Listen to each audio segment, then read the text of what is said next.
حافظ سعد حسین رضوی کی election campaign اور خاتون صحافی کا تحریک لبیک پاکستان کے حوالے سے برائے انکشاف اس ویڈیو میں ہم اسی کے متعلق بات کریں گے۔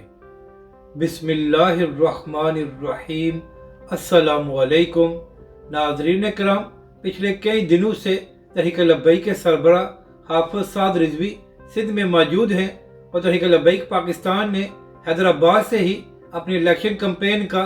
آغاز کیا تھا،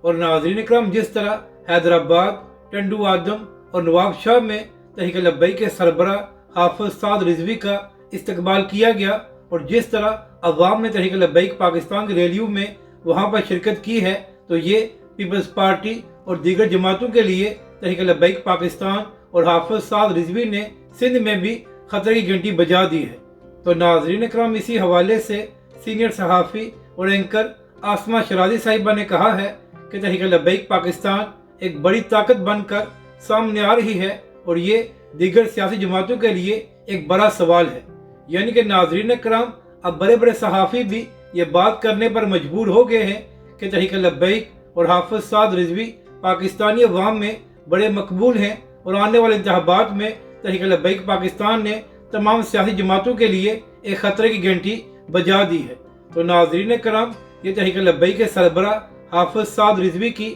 ایک بڑی کامیابی ہے کہ اب اینکر بھی تحریک لبیک پاکستان کی مقبولیت کو تسلیم کرنے پر مجبور ہو گئے ہیں۔ اگر آپ کو یہ ویڈیو اچھی لگے تو اسے لائک اور شیئر ضرور کریں۔